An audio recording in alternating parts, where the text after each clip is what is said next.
Everybody, I'm out of breath. We just climbed up a little hill. We're back in Midas, and we're going to, oh boy, I'm huffing and puffing. Check out some of the little mines up here, and it's hot. So we got a little friend, that gentleman up here that saw us, and he's gonna give us some more information. So we're gonna walk on up here to this mine, and we can show you a few more things that I didn't catch last time. Awesome. So we'll see you in a minute. Some ore carts in here, I think, maybe. Oh, there, I can see them. Okay. Those are, how long have these been here? Oh, 20 years or so. And so I put the wire panel there so you can't get back into the mine. Uh-huh. It's called a barricade. Cool. That's all the further you can go is the entrance of the mine. Once this door is unlocked, see, you cannot go back in to the mine. It's probably safer that way, huh? Yeah. Yeah.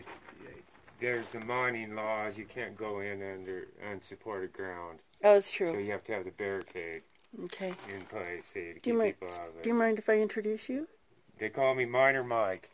Oh, Miner Mike, you know, I've heard of you. I saw you on another video, actually. Joe. Yeah. Probably did it, yeah. Yeah. So everybody, this is Miner Mike.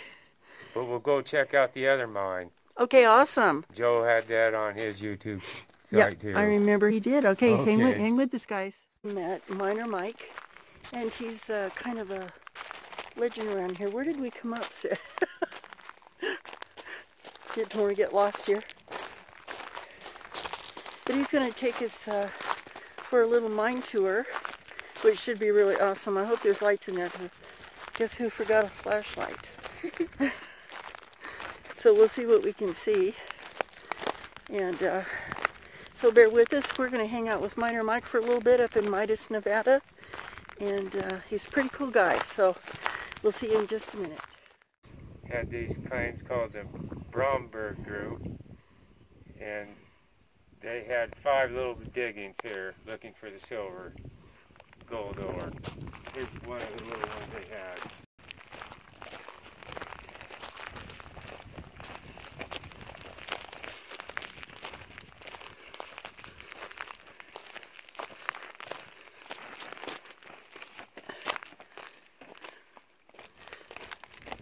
Must be a little vein here or something, see? White. Last time I was in here, there was quite several bats. I don't see them now. Yeah, so this is just like the beginning of a... Yeah, they just drove a little drift. I think one just flew by. But they drove a little drift here, see? Looking for the ore. Apparently it wasn't too good, because they would have really made a mine of it. Yeah. So that one didn't go back too far. There's a little vein that's fallen. They went this way just a little ways. See? Uh-huh. That was it on this one. Wow, okay.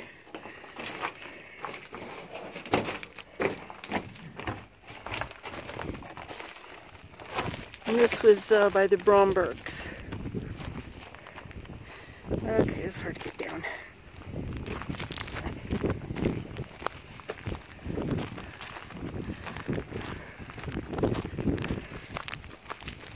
I forgot my mountain goat boots is what I'm trying to say.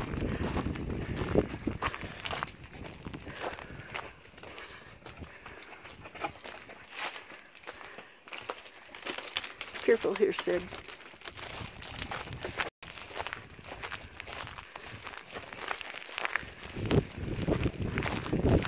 Walks fast.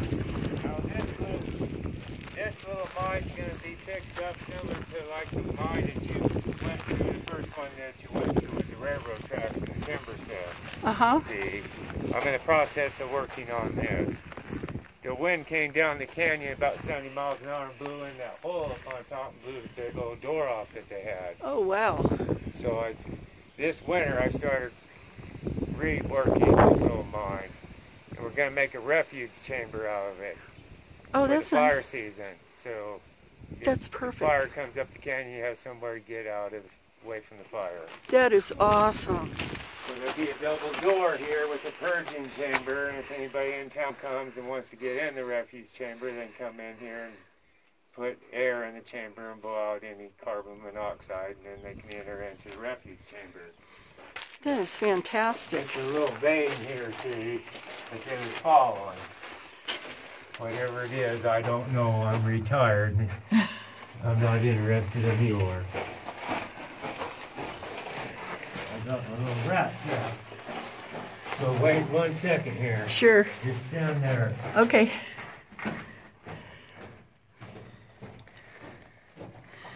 Oh, he's done a lot of work in here. Okay, watch your head now. It's low in here. Okay. Watch your head, Sydney. So I got me some gravel. I'm going to gravel it, and I've been chipping it out a little bit, trying to make it tall enough to stand up in here. Oh, it's nice and cool in here. Yeah, that's the nice thing about them. Nice and cool in here in the summertime. Yes. 300 degrees out here and 65 in here. And again, that vein that I showed you is over here, see? Again. See, you can see silver ore or whatever on here. Oh, yeah. If they was following. But again, I don't think it was... Right here? Yeah. Thin little sheets in it. And then over here is another typical... You can see the little vein here, see? Mm-hmm. Running up and down. Yep. But I ran this in here this winter and put some electricity in here again. He had them hanging on wires, and I got rid of what old Johnny did. This is neat. This is really awesome. You did a lot of work in here.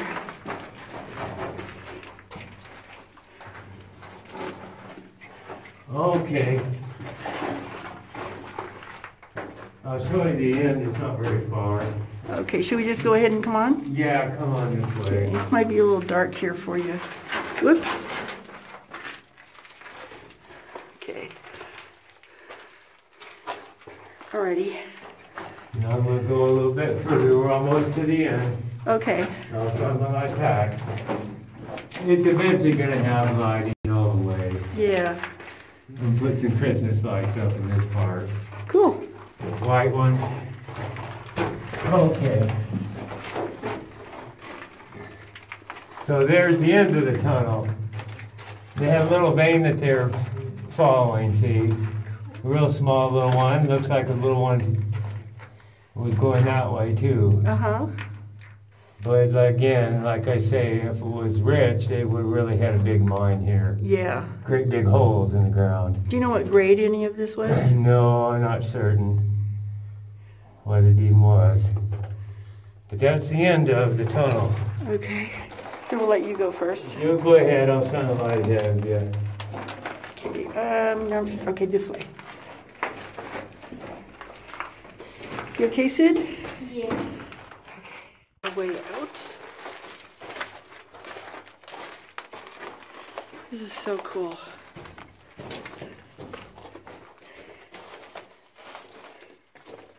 I got me a little pump here, see, when the water, in springtime, when it comes in the cracks, the little water is here. Pump it out 2 or 3 times. Not very much. Do you get much water in here? Not too much. Not This too little much? area, I had to pump it out about 3 times. Oh, Where you're okay. standing. Oh, okay. It wasn't too bad. Wow, this is so awesome. You did such a wonderful job in here. Wow. Well, I'm still working on it. I got to clean all this out. It'll eventually have a table and coffee pot. Wow, nice and homey. Perfect place for a refuge. Yeah, and they'll have the cameras, you know, to monitor what's going on outside if there was a fire. Yeah. So you know when it's safe to get out, huh? Yeah. Well, is there any kind of ventilation system to keep smoke from... Well, it'll be blocked off and there'll be oxygen bottles in here. See? Oh, cool. Okay. This will all be sealed. Okay. Yeah, it'll have, you know, some ventilation, but in the event of a fire, it'll be shut down. Yeah. Airtight, see. Well, this is so cool. Carbon monoxide is what That would be your main worry. In the mine, see. Yeah. Wow, that's cool. Well, I don't know what to say. That's just terrific. This is really an awesome idea, and it's just, it might save a bunch of people's lives one day. Yeah, we had a bad fire a couple of years ago. It started to come up the canyon. Uh-huh. And everybody, it was on the 3rd of July, we had our picnic, and everybody from Reno was up here, and then the fire started over by Battle Mountain, but on the 3rd of July, it was already over here. We're starting to come up the canyon. Yeah. Did you see the fire that's out there by Battle Mountain now? No. Yeah, they got a big one going over there now. So anyways, everybody took off, and the sheriff came up here, and I told him, well, I'm not going anywhere. I'm going to stay here. If I have to come in the mine, I'll come in the mine. Mm-hmm. But luckily, the wind came down the canyon, and it went around over toward the Midas mine. Is that the year that the schoolhouse burnt down? No, this was 2 years ago. Oh, 2 years ago. Yeah, it was quite a few years ago when schoolhouse burnt down. Oh, yeah, I was kind of hoping it would still be here, but I understand it's long gone. Okay. Okay, well, I'll shut the lights off. All right.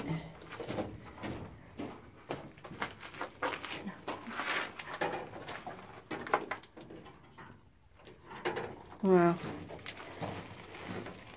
And here we go back out the exit.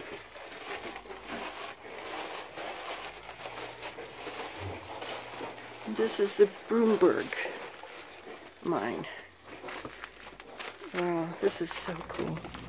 But I thought you might enjoy it.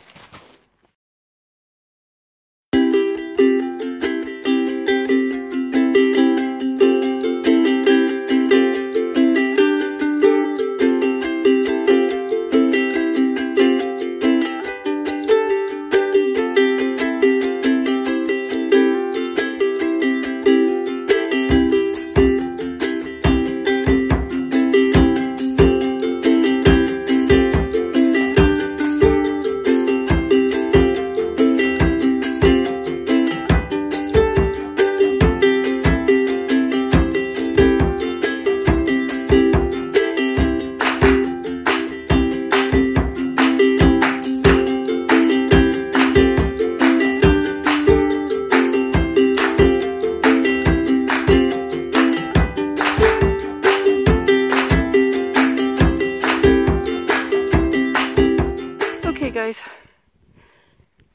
I don't know if you can see, but way up there is my granddaughter.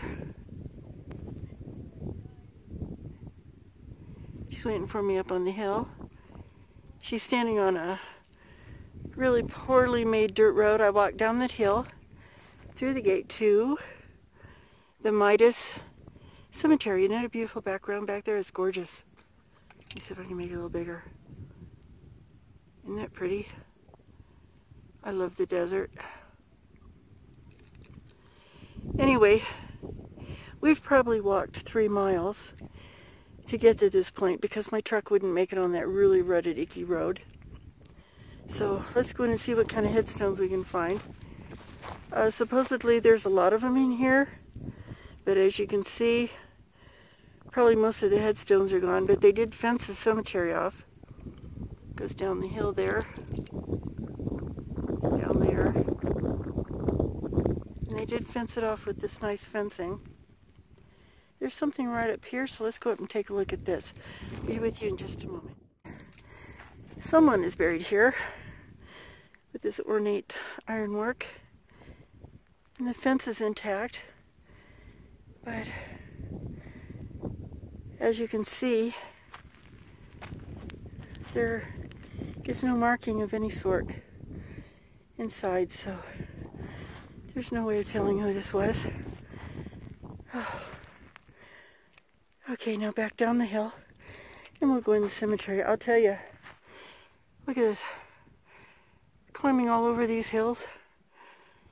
There's my granddaughter way up there. I'm getting my workout today. I'll tell you what, climbing all over these hills in this desert will wear you out quick, and I'm really thirsty, so dehydration is a concern. So we'll go on down here and go inside the cemetery. And there's some headstones I see, so we'll take a look at those.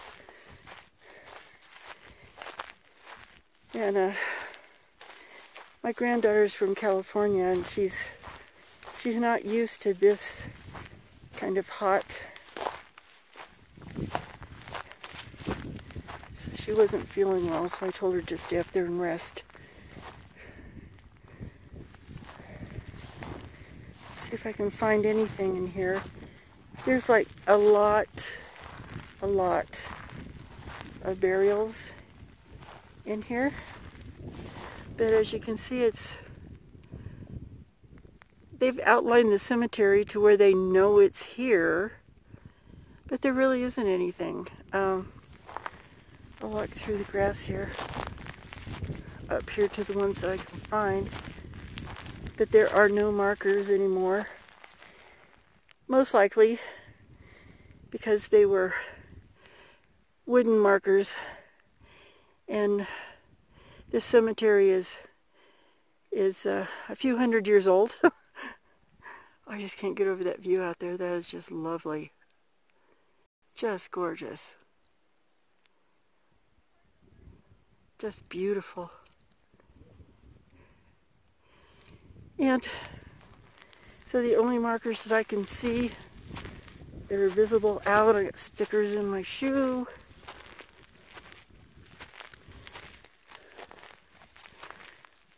Are these guys. Okay. Come on, focus. There we go. Okay. Didn't want to focus for a minute. Okay, let's see if we can read this. There's only 1, 2, 3, 4, 5 markers left. Oh, there's something down there, but the marker's gone. So you can see there's another fenced-in area right there, but there's no marker. So let's check these people out. Okay. See, they're just wood. They're just wooden markers. And you can't really see, it looks like Diogen. It must be I don't know, it's not an American name. And the dates of her death are also gone. Probably early 1800s, I would imagine. But that's one of the markers that's left. This one is Emile, 1908, really? Okay. 1908, and there's no age or anything, so she died in 1908, which really isn't that bad. That's probably why there's still here, and all the others are gone. Macbeth Alexander, April 18th, 1908 also, 64 years old. Ouch. Voss, Henry P. Voss. He also died in 1908, 35 years old. Well, this is quite interesting. All 5 of these headstones are in April 19th of 1908, so they must have all died together in a tragedy of some sort. Joseph Lebrec, yep, same date, April 19th of 1908, 45 years old. This must have been some sort of accident. It was either in a fire, because I think they had a fire come through here about that time. So they either died in the big fire or some sort of accident, all on the same day. Different names, different ages. So I'm guessing it was probably the Great Fire that they talk about that completely devastated the town. And as you can see, other than just this iron structure right here, which obviously is surrounding someone's grave, the rest of the graves are not visible. You can't see anything. I thought I saw something over here.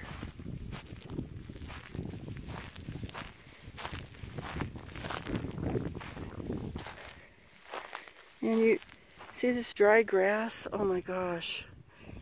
You would not want to drop a cigarette in this. Holy cow. This stuff would go up so fast, it's unbelievable. This stuff will burn acres and acres of this, they call it cheat grass.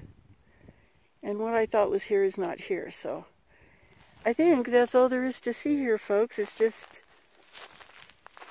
the cemetery's outlined what it was once.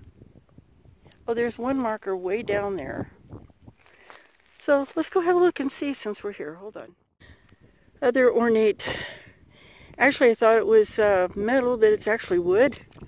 Amazing it's still standing, but it was made out of wood, and this is what I thought was another ornate thing, but it's wood.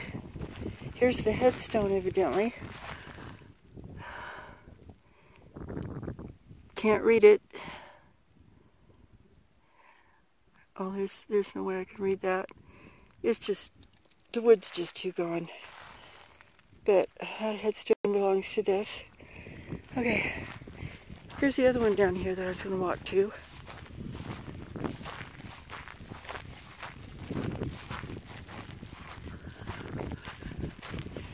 It's getting late. The sun's going to be going down pretty soon, and I got a 3-mile walk back to my truck. I really had hoped with this long of a walk that there would be more headstones to see. And I don't want to be up here at night because I will get lost. Let's see if there's at rest. It says on the top. Emma Halsell, 1867 to 1917. Wow. She lived quite a long time. Let's see who, ouch. Let's see who her friends is.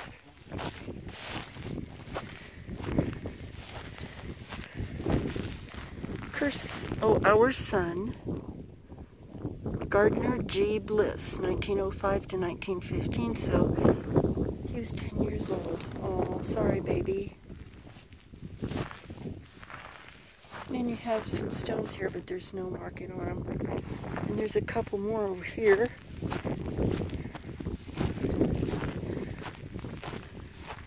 It's hot. I'll be happy to see the sun go down. It is just miserably hot. Okay, this one. You can't read it at all, but it was 1876 to 1919. Can't read his name. Cecilia Clausen Wagner, 1899 to 1918. Come on, focus. There you go. Alright.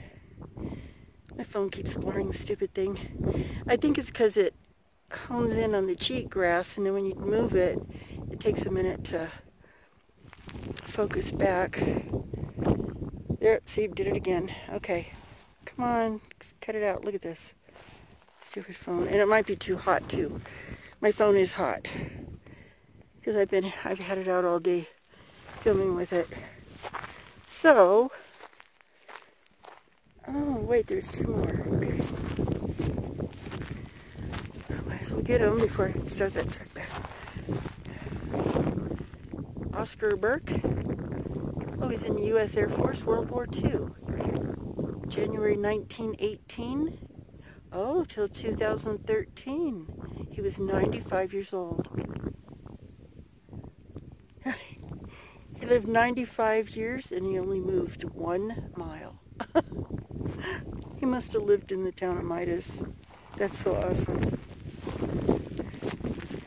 Okay, and this is John Rice, born March 24, 1851. Died in 1914, and he was a native of Missouri. Alright, folks.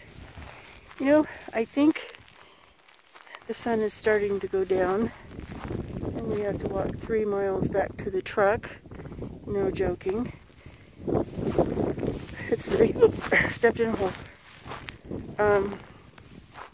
So I think I'm going to take this little path here I made when I walked down. I'm going to head back up to my daughter-in-law. My goodness, she must be thinking about me. I mean, my granddaughter.